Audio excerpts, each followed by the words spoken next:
Good morning, friends. I'm Professor Kunal Shah from JK Shah classes.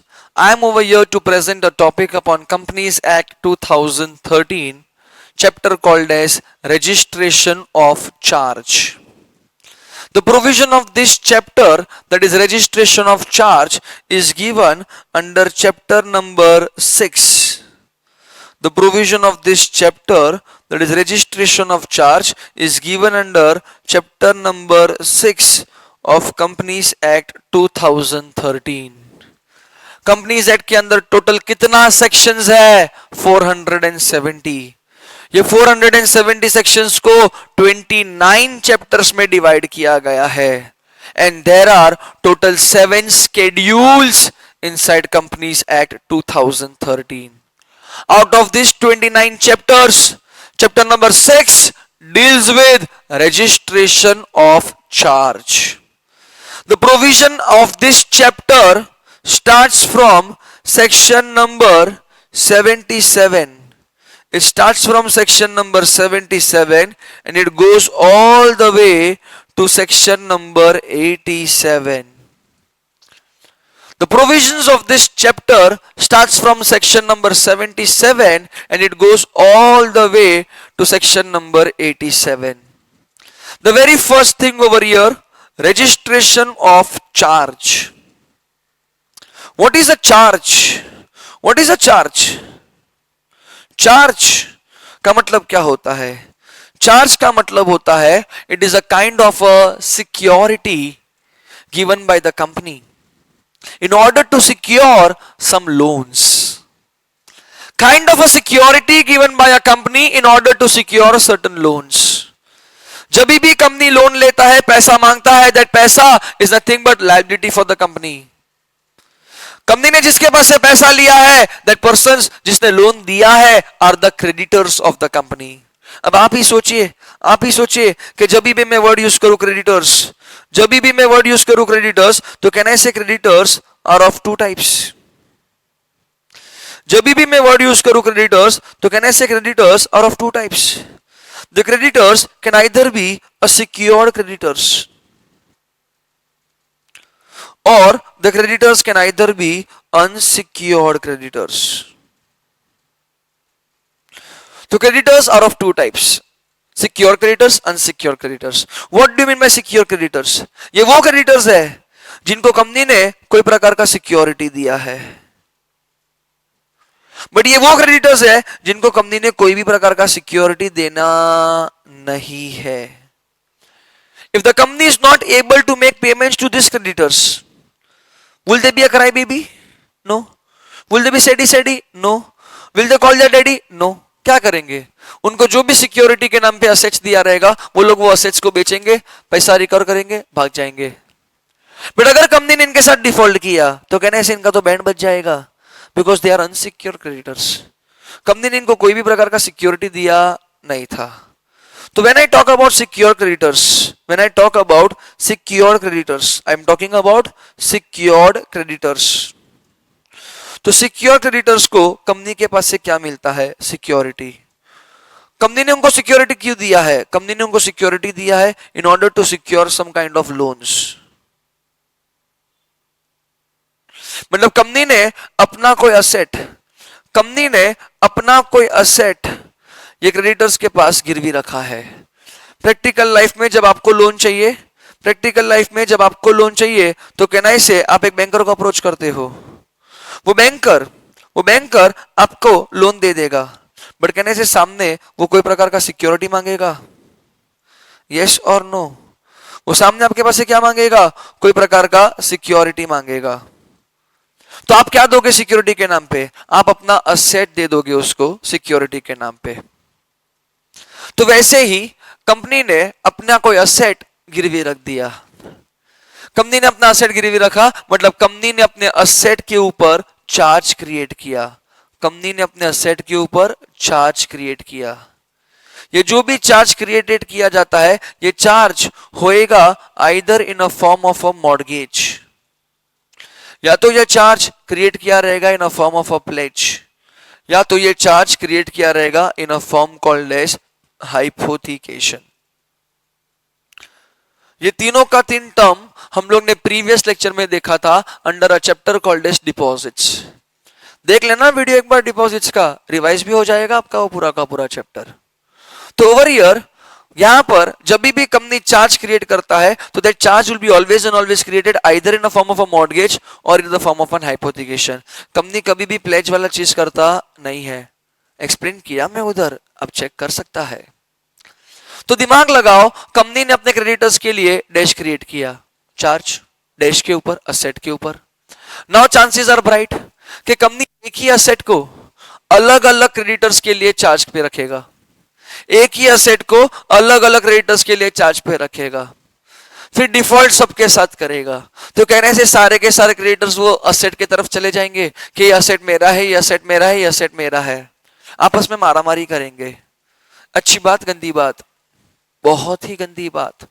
तो ये सब चीज को रेगुलेट करने के लिए एक रूल बनाया गया, registration of charge. That is जब भी कंपनी कोई क्रेडिटर के लिए चार्ज क्रिएट करेगा वो चार्ज को सबसे पहले रजिस्टर करवाना पड़ेगा। ये चार्ज को रजिस्टर करवाया जाएगा आरओसी के पास। अगर आपके पास कंपनी का कोई चार्ज है तो you are secure creditor, but ये चार्ज का कोई वैल्यू नहीं है बिकॉज ये चार्ज को आपने अभी तक रजिस्टर नहीं करवाया है। So if you are an unregistered charge holder you are as equivalent to an unsecured creditor. So whenever a company creates a charge upon its asset, that charge should be registered with the ROC. If the charge is not registered, then in such case an unregistered charge holder is equivalent into a position called as unsecured creditor of the company. तो जब भी company अपने asset के ऊपर dash create करेगा वो dash को dash करना पड़ेगा। जब भी कंपनी अपने असेट के ऊपर चार्ज क्रिएट करेगा कंपनी वो चार्ज को आरओसी के पास रजिस्टर करवाएगा। Whenever I use a word called as charge, the word charge are of two types. It can either be a fixed charge or it can either be a floating charge. तो charge कितने प्रकार का होता है? दो प्रकार का। It can either be a fixed charge or it can either be a floating charge. Any charge which is created upon fixed assets, the assets which are certain, determined in nature, then such charge is called as a fixed charge. But any asset जिसके ऊपर charge create किया गया है, the charge is created upon a charge is created upon an asset which is liquid in nature. रहता है, आते जाते रहता है, they are not in constant in nature, they are not certain, they are not definite, they are not certain, then such charge is called as a floating charge. Reliance industries limited को पैसे का जरूरत पड़ा तो रिलायंस इंडस्ट्रीज लिमिटेड ने बोला तुम मुझे पैसा दो मैं तुम्हें डिबेंचर्स देता हूं। Debentures debt is this a loan. Company ने बोला मुझे 100 करोड़ रुपए का जरूरत है एंड ये 100 करोड़ रुपए के सामने मैं आपको दूंगा डिबेंचर्स एंड लगे हाथ में आपको देंगे सिक्योरिटी। सिक्योरिटी में देता हूं against my asset that is plant and machinery kept at my place called as Jamnagar. अब दिमाग लगा रिलायंस ने कौन से असेट के ऊपर चार्ज क्रिएट किया? Plant and machinery. Plant and machinery हिलते रहेगा, फ्लक्चुएट होते रहेगा, कैसे वैसे का वैसे ही रहेगा, then such charge is called as a fixed charge. But अगर रिलायंस ने बोला कि मैं प्लांट एंड मशीनरी के ऊपर नहीं, मैं आप लोग को चार्ज के नाम पे देता हूं raw materials kept inside my godown. अब raw materials kept inside the godown is an asset for the company. But can I say एक ऐसा असेट है जो चेंज होते रहेगा, फिक्स्ड इन नेचर नहीं होता है। गोडाउन के अंदर आज रॉ मटेरियल ए है, कल रॉ मटेरियल बी होएगा, कल रॉ मटेरियल सी होएगा, कुछ भी हो सकता है। तो ऐसे कोई चार्ज को बोला जाता है फ्लोटिंग चार्ज। तो चार्ज कितने प्रकार का होता है? Charge are of two types. Number one, it can either be a fixed charge और it can either be a floating charge. Let us begin the entire chapter. Unit 6 मतलब और कुछ नहीं, chapter number 6 of Companies Act 2013, which deals with what? Registration of charge. Sir, when does a company create charge? A company creates charge in order to secure a loan or debentures. Sir अगर charge create किया तो chances are bright company एक ही asset को अलग अलग creditors के लिए charge के तौर पे रखेगा। रिलायंस ने एयर कंडीशनर चार्ज पे दिया, air conditioner fixed asset fixed charge. Air conditioner का वैल्यू 25,000, क्रेडिटर का वैल्यू 20,000, चलेगा। बट अगर रिलायंस ने ये सेम एयर कंडीशनर अभी कोई दूसरे क्रेडिटर के लिए चार्ज पे दिया, वो वैल्यू भी 20,000, 30,000, क्रेडिटर का वैल्यू भी 20,000। क्या ऐसे एक ही एसेट के ऊपर बार बार बार बार चार्ज क्रिएट किया गया है? टोटल क्रेडिटर्स का वैल्यू 80,000, असेट का वैल्यू 25,000।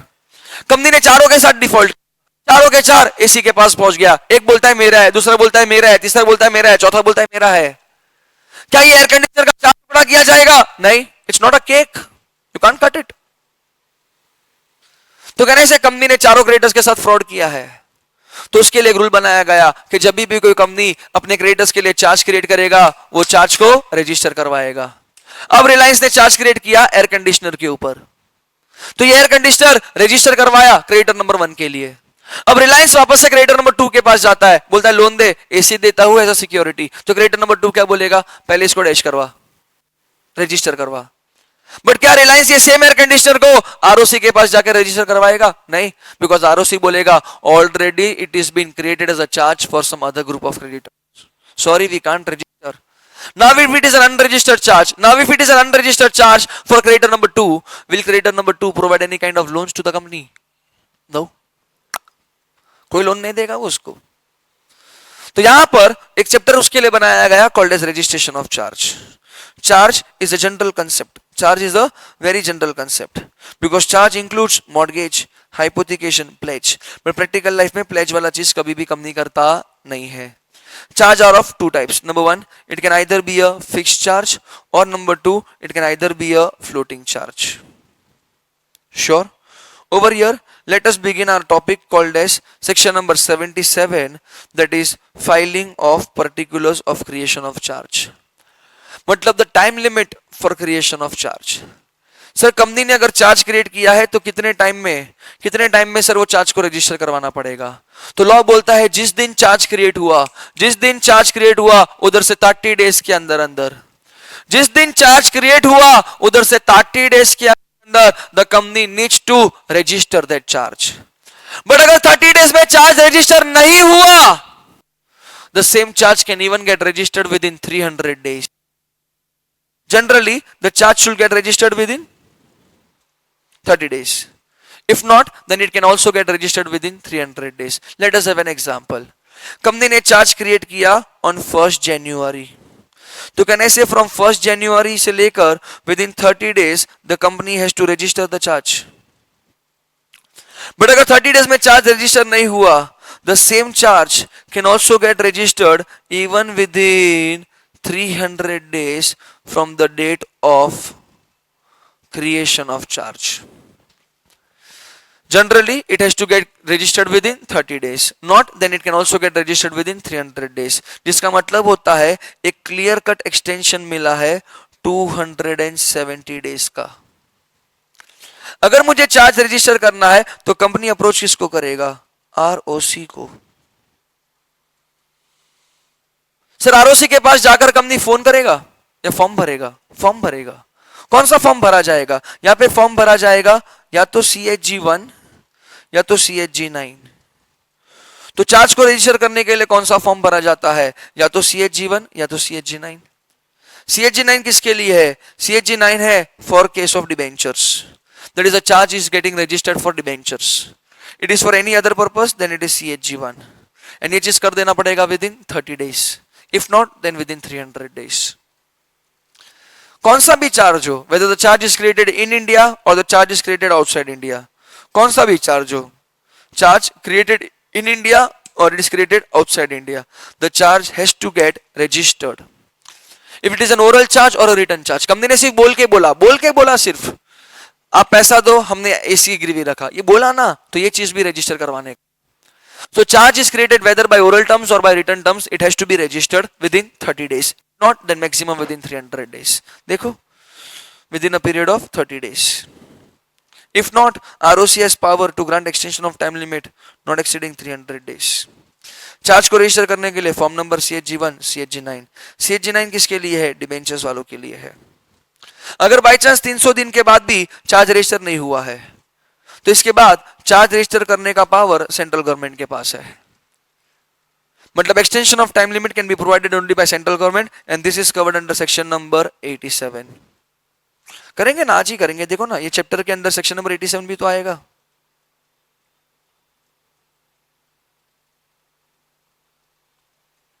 श्योर? तो ओवर हियर चार्ज कौन सा भी हो, चार्ज कौन सा भी हो, whether it is an oral charge or whether it is a written charge, whether it is created in India or whether it is outside India, it is any charge, it is any charge, the charge has to be registered within 30 days, if not then within 300 days. 300 दिन के बाद extension can be given only by central government. Sure?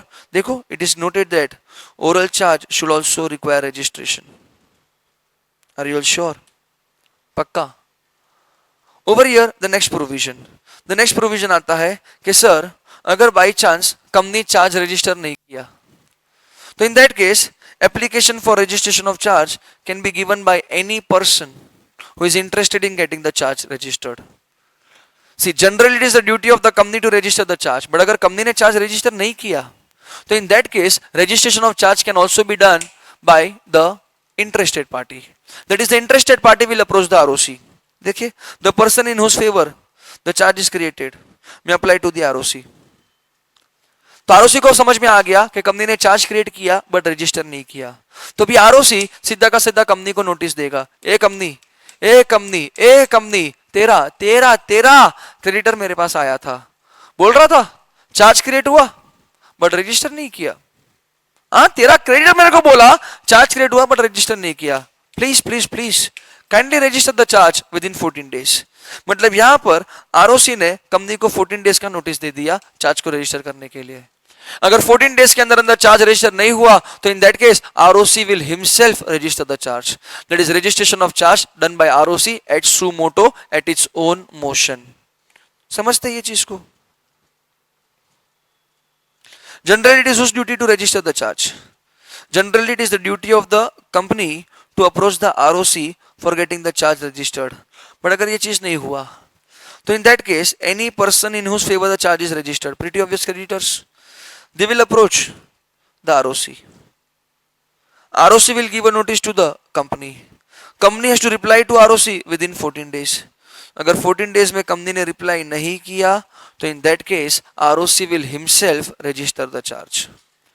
अगर by chance charge registered नहीं है, तो let us understand what are the consequences of non-registration. An unregistered charge is not void, but it is still enforceable. And it is still enforceable against the company. But बहुत मारामारी होएगा, court में सब लफड़ा फड़ा होएगा तुम लोग को. Over here, जब भी कंपनी का लिक्विडेशन होएगा, a creditor with an unregistered charge assumes the status of an unsecured creditor. मैं अभी आपको बोला था थोड़े टाइम पहले. Over here, जो भी सिक्योरिटी कंपनी ने दिया है, वो security becomes void by non-registration. Security void है. अब तुम वो सिक्योरिटी को लेके कोर्ट में नहीं जा सकता है. हाँ, बट कॉन्ट्रैक्ट को लेके कोर्ट में जा सकता है कि कंपनी ने मुझे मेरा पैसा रिटर्न किया नहीं. यहां पर कंपनी के ऊपर सीधा का सीधा पेनल्टी लगेगा of minimum ₹1 lakh, which can be extended to ₹10 lakh. जो भी ऑफिसर इन डिफॉल्ट होएगा will be asked to go for imprisonment of 6 months. जज का मूड अच्छा होएगा तो बोलेगा पेनल्टी भर दे, minimum 1 lakh, sorry minimum 25,000, maximum 1 lakh. जज का मूड बहुत अच्छा है तो बोल देगा बोथ. देखो, 6 months of imprisonment, penalty not exceeding not less than 25,000, which may extend to 1 lakh rupees or with both. Sure? तेरा next topic आता है section number 81. It is just a kind of a general knowledge. Section number 81 बोलता है कि it is the duty of the company. It is the duty of the company to approach ROC for getting the charge registered. But section number 81 बोलता है, ए ROC, जो भी company तेरे पास आएगा charge को रजिस्टर करने, ए ROC, जो भी कंपनी तेरे पास आएगा चार्ज को रजिस्टर करने के लिए, वो चार्ज रजिस्टर करने के लिए कंपनी आपको जो भी डॉक्यूमेंट सबमिट करेगा, वो डॉक्यूमेंट्स को आरओसी प्रिजर्व करेगा. The duty of the ROC of the documents which are submitted by the company at the time of registration of charge. For example, Reliance ने क्रेडिटर नंबर 1 के लिए air conditioner को charge पे रखा, air conditioner को register भी करवा दिया. कैन आई से the charge is registered? Reliance ने ये सब चीज किसके पास किया? आरओसी के पास. आरओसी ने सब डॉक्यूमेंट्स लिया, पढ़ा लिखा, सोचा, फाड़ के फेंक दिया. Chances are bright Reliance can come again for creditor number 2 with the same asset. Now ROC, जिसने सब कागज फाड़ दिया, does not have a proof कि whether the charge is already registered कि not registered.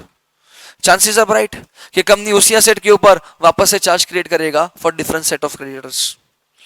So it is better a ROC, it is better कि जो भी कंपनी तेरे को चार्ज रजिस्टर करने के लिए डॉक्यूमेंट्स देगा तो वो सारा का सारा डॉक्यूमेंट्स आरओसी प्रिजर्व करके रखेगा.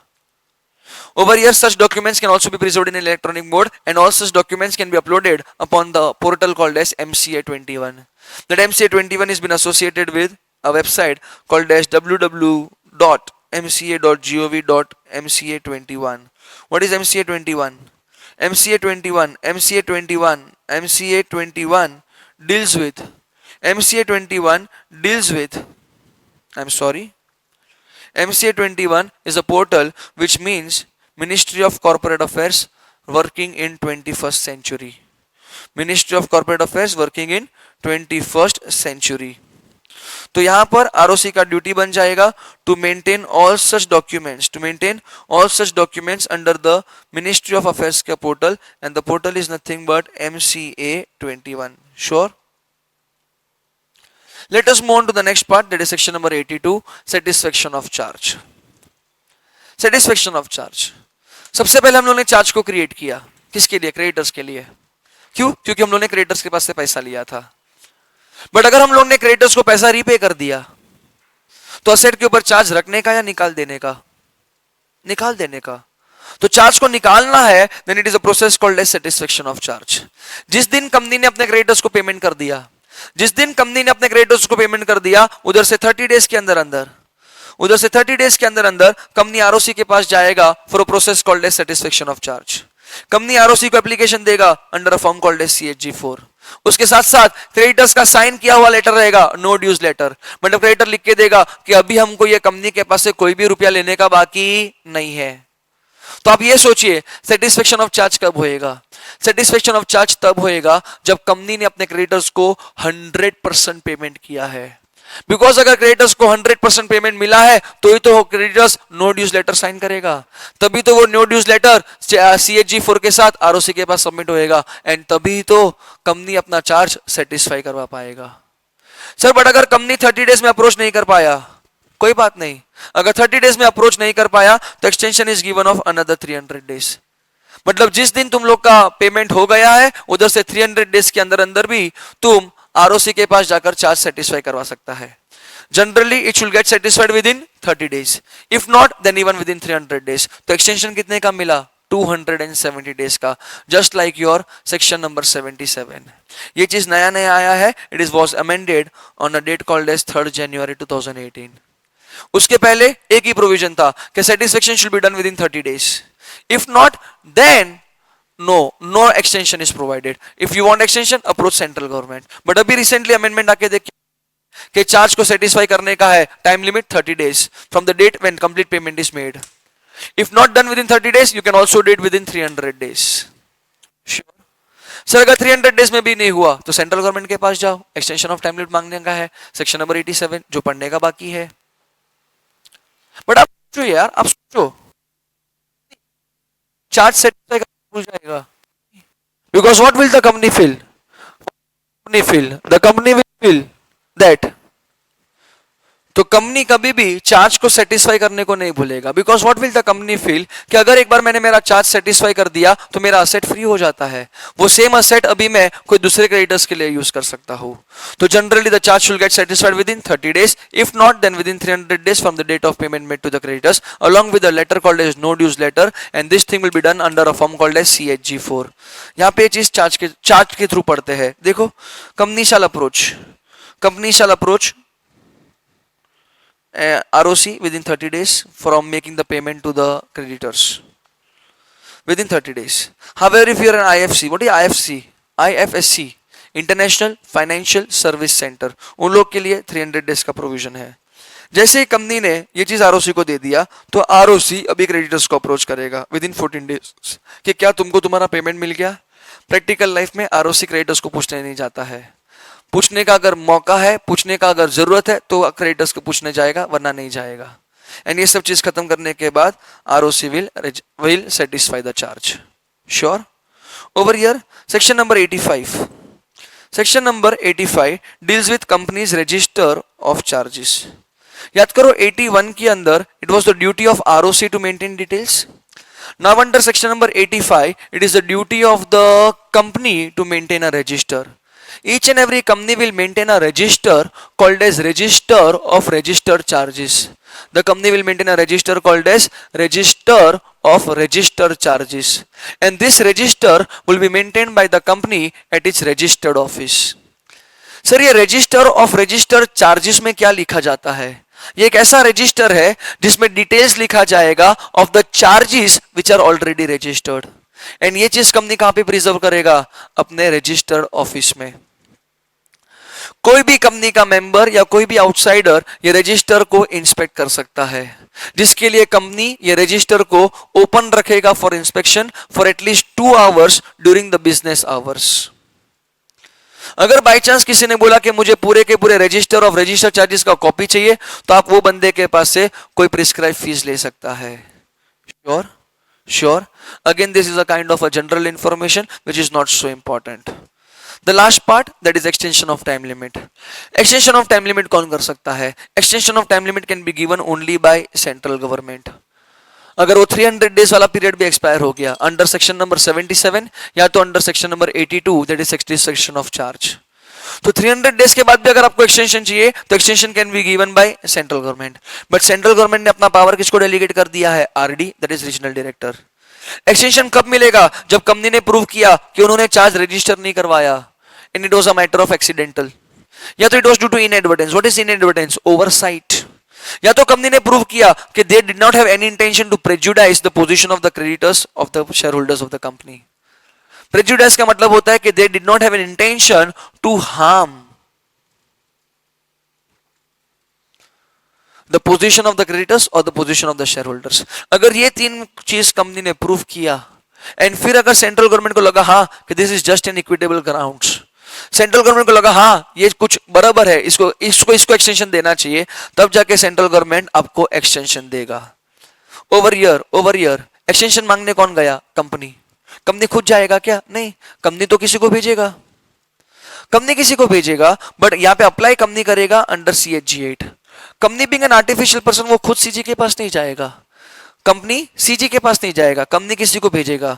तो कंपनी जिसको भी भेजेगा, फॉर एग्जांपल कंपनी ने बोर्ड ऑफ डायरेक्टर्स को भेजा, तो कंपनी ने वो बोर्ड ऑफ डायरेक्टर्स के साथ एंटर किया रहेगा मेमोरेंडम ऑफ अपीयरेंस कि प्लीज आप हमारे कंपनी को रिप्रेजेंट करो सीजी के पास जाकर एंड ये सब पॉइंट सीजी को क्लैरिफाई करो.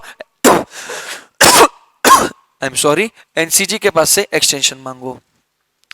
अगर ये सारा का सारा कंडीशन सेटिस्फाई होता है, अगर ये सारा का सारा कंडीशन सेटिस्फाई होता है, तब जाके सीजी आपको एक्सटेंशन ऑफ टाइम लिमिट देगा. Sure. So this was the entire provision towards a topic called as registration of charge. All the best. Thank you so much.